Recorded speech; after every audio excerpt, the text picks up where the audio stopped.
tempat-tempat ramai seperti pasar, apa yang kemudian disiapkan oleh pihak pasar food station sendiri di pasar Cipinang khususnya ini?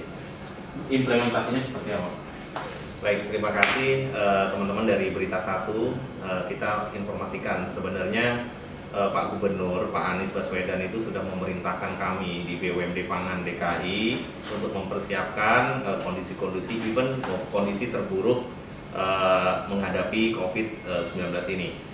Jadi kita mempersiapkan mulai dari protokol kesehatan. Kita tetap salah satu bidang usaha yang masih harus bekerja selain tenaga medis. Jadi pangan ini nggak boleh putus. Pak Gubernur juga meminta kita mempersiapkan mulai dari hulu sampai dengan hilir. Artinya prosesnya bagaimana kita mempersiapkan pangan dari teman-teman sentra produksi, misalnya telur, kemudian beras, padi atau beras pecah kulit, ya, itu kita siapkan semua. Kemudian semua lini di sentra produksi mendukung kita untuk produksi beberapa. Kita punya pabrik di sini sekitar dua pabrik itu produksinya hampir 4.000 ton sebulan. Jadi itu satu-satunya pabrik yang ada di tengah kota untuk menjamin masyarakat Jakarta tetap memiliki beras yang baik dengan harga yang terjangkau. Kemudian bagaimana pengelolaan pasarnya? Semua di pasar kita siapkan, ada bilik disinfektan, kemudian penyemprotan disinfektan itu seminggu 2 kali, kemudian protokol kesehatan tetap dijalankan. Memang agak sulit untuk menertibkan tenaga-tenaga kasar. Kita berikan juga beberapa masker, kemudian edukasi, kita pasang spanduk, banner semua mengenai COVID-19, bagaimana menghadapi atau menyiasati supaya tidak penyebarannya tinggi gitu ya. Nah, itu semua kita jalankan. Poster-poster, pemasangan informasi, edaran semua kita sampaikan kepada para pedagang yang ada di Pasar Induk Cipinang. Jadi alhamdulillah sampai hari ini, pagi ini pun juga stoknya juga masih baik, yang masuk juga baik. Memang ada permintaan yang cukup tinggi dari masyarakat begitu. Nah, Pak, tadi saya coba jalan keliling sebelum datang ke sini. Beberapa hal yang kemudian saya temukan di pintu masuk di pasar di ujung sana itu, beberapa truk nggak boleh masuk karena si supir sama ini nggak pakai masker, jadi harus pakai masker. Nah, ini salah satu upaya juga, itu seperti apa, Pak? Iya, jadi sekali lagi Pak Gubernur itu meminta saya benar-benar memastikan bahwa kita-kita yang masih bekerja jangan sampai menjadi korban juga, jangan juga menularkan juga. Jadi yang paling safe adalah semua orang yang bekerja di Pasar Induk Beras Cipinang, entah di gudang, supir truk, kenek, kuli angkut, naik turun barang, semuanya harus menggunakan masker tanpa terkecuali. Hari ini kalau Mas lihat, semua karyawan food station walaupun bekerja tapi semua menggunakan masker. Bisa dilihat disinfektan di bawah juga ada, kemudian hand sanitizer juga ada, duduk juga dengan physical distancing. Jadi semua protokol kesehatan sebisa mungkin kita berikan.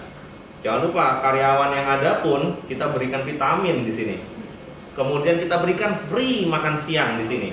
Jadi ada 250 karyawan. Kemudian kita ambil lagi tenaga kontrak 200 orang. Karena Pak Gub meminta kita kalau bisa orang-orang yang dirumahkan, kemudian yang saat ini tidak bekerja, tidak ada income, itu dibantu. Nah, kita dengan keterbatasan kita, ya, tapi kalau semua perusahaan melakukan hal yang sama seperti food station, mengambil kerja kontrak untuk membuat paket sembako, itu saya rasa menolong, sangat membantu saudara-saudara kita. Gitu. Kalau kita bicara soal di Pergub 14 sendiri ada aturan bahwa harusnya semuanya mengerjakan hal yang sama gitu ya. Jadi nanti coba saya cek lagi di lapangan. Tapi kalau di bawah kita lihat masuk semua ada temperatur gun. Kalau suhu di atas 37 kita minta ke pelayanan kesehatan. Kemudian kalau Bapak masuk di gudang food station juga sama. Begitu masuk gerbang langsung ada cek temperatur. Harusnya di sini juga sama. Antara masuk sama ada tim kita yang keliling biasanya mereka keliling untuk cek suhu karyawan-karyawan dari pedagang-pedagang yang di Pasar Induk Beras Cipinang. Jadi itu juga dijalankan.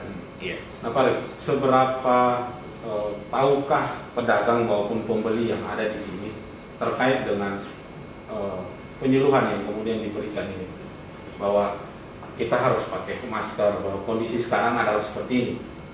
Jadi sekarang knowledge-nya sudah, pengetahuannya sudah, kemudian sosialisasinya sudah, tinggal mendisiplinkan seluruh masyarakat, kenapa? Karena di sini yang keluar masuk kan masyarakat.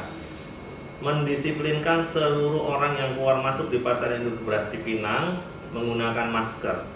Jadi tadi pagi kemarin juga saya minta sekali lagi kalau perlu ada teman-teman aparat membantu kita. Jadi kalau Bapak datangnya tadi pagi, itu hampir semua pintu isinya teman-teman dari kepolisian dan tentara membantu tim kita untuk menertibkan.